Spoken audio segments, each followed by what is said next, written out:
Texans cut the roster down to 53, but the biggest news of the day, Kenyon Green going to spend the season on injured reserve. Perhaps the best solution for the obvious problem, but it leads to a hell of a lot of questions. And quite frankly, I don't think we know the answers yet. Let's go inside the locker room. Yeah. Yeah. It's the locker room on YouTube. You know what it is. Let's get it. Hey, locker room. Yeah, we in the locker room. Texas talk. Yeah, you know what we about to do. Localize every angle's what we really do. More things change, the more they stay the same. Kenyon Green, ideal solution, but a lot of problems for the Texans. Welcome to the locker room. It is the number one source for Texans daily digital content. I'm Landry Locker. You can hear me Monday through Friday, 10 to 2 Central on Sports Radio 610. That's the number one source for Houston radio entertainment. We talk to coaches, players, etc. throughout the week. We're at every single game. This is the locker room, number one source for Texans digital content. And we got some news. Be on the lookout for the breakdown of the 53-man roster. But we've been talking the last few days about Kenyon Green and what the heck are the Texans going to do about Kenyon Green, first rounder last year. He struggled. He's really struggled ever since he's been in the NFL. Now, we can talk about the reasons why. There might be multiple reasons. It could be physical. It could be mental. It could be a diet thing. There could be a lot of things going on. But the bottom line is Kenyon Green has not been an effective starting caliber NFL player. And when you draft someone in the first round, sometimes that's the least that you can expect. But there was some good news for, I think, both Kenyon Green and the Texans. And we've been talking about the scenarios and how to handle this situation. Didn't even know that this was an option, but what's going to happen now is Kenyon Green is going to spend the entire 2023 season on injured reserve. I think this is a great opportunity for him to get right physically, to get right mentally. I don't think he was in position to where you could put him on the field. He was clearly outmanned at times in training camp, and a lot of times he would grab his shoulder or something like that. We've talked about that throughout the process. I think we actually talked about it on day 2 of camp, and now Kenyon Green gets to spend the entire season on IR. And then a year from now or less than a year from now, he's going to be fighting for his NFL life, at least his NFL life in Houston. And I think that's great for the young man. Seems like a good kid. His parents seem like great folks as well. And now you're not in a situation where Kenyon Green is a play away. He was getting all the first team reps until the final preseason game. And when he came in with the twos, he struggled. And that will be the last time that we see him on the field until next training camp as he starts the season on IR. So good for him and good for them. But this is where it gets confusing. And I appreciate everyone for coming through. Please like, subscribe, ride along for the best Texans coverage that you can get, best digital coverage right here in the locker room. But this is where it gets confusing. So you had Michael Dieter with the first team. He was the first team left guard in New Orleans against the Saints. Well, the Texans released Michael Dieter.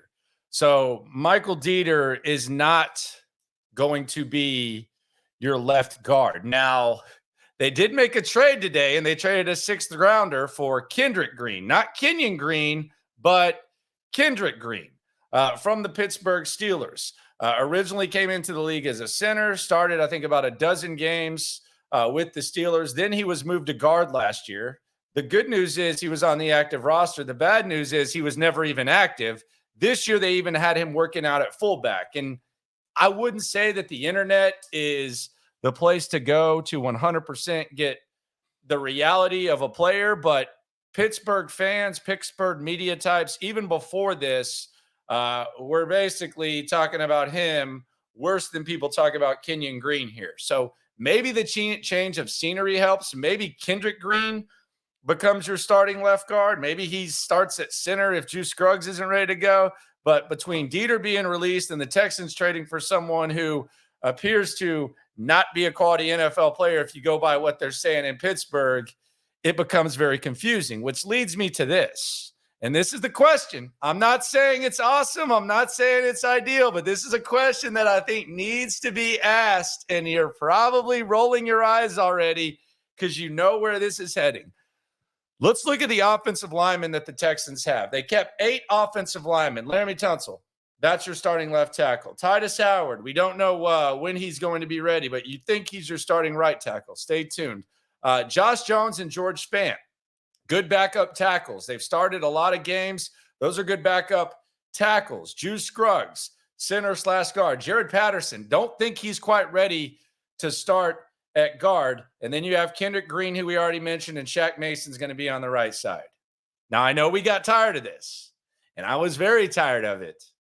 But do we see a situation? Do we see a scenario where once again Titus Howard goes back to guard? Could we see Titus Howard playing some guard this year for the Texans? Now, think about it. You have 2 quality backup tackles. Don't know how good your interior guys are. We mentioned the question with Kenyon Green. We don't know about Jared Patterson, him being ready. Could Titus Howard go back to guard? Say it ain't so, say it ain't so, say it ain't so. In a perfect world, I hope not. Also got to keep a lookout for the Texans on the waiver wire. I got to think they're looking very hard at interior offensive linemen. But if the offensive line stays put, goodness gracious, do we see a situation where Titus Howard goes back to guard? Regardless, Kenyon Green will spend the entire season on IR. Good for him. Good for them. My one suggestion for Kenyon Green, and I actually suggested it before camp here, change the jersey number. Just try to change as much as you can from a mojo standpoint. 59, first of all, it's D'Amico Ryan's number. Second of all, it's provided nothing but bad memories as a Houston Texan. You weren't 59 at Texas A&M, I don't think. I think you were 55. Hell, maybe Jerry Hughes retires after the year, and you can go out there and get 55. But get your mind right, get your body right, get ready to fight for your NFL life and change the jersey number next year. We'll see what happens. Could Titus go back to guard? How does that make you feel? Who could Dieter be, or could Kenyon Green revive his career here in Houston? And what the hell are the Texans going to do in the interior offensive line? And my God, for how much better a lot of things have got, the interior offensive line remains an absolute problem. Doesn't matter if you invest a first-round pick in it. Doesn't matter. Interior offensive line, it just seems like something that is always going to be an issue. Subscribe, like, right along. Appreciate you for coming through. Kenyon Green's on IR. What the hell are the Texans going to do now? Could Titus play guard? God, I hope not, but could he? No matter what happens, no matter who's at guard, no matter who's at tackle, no matter what happens with Kenyon Green, when it comes to this Texan stuff and this digital game, we are all in this together. Appreciate you for coming through. Got the game in the headlock, localized every time, can't stop, won't stop. Yeah, we top 2 and we not too plugged in daily digital on YouTube. We got taste for days, opinions to give, we got takeaways. If it's up, then it's up, we number 1. You don't need to try.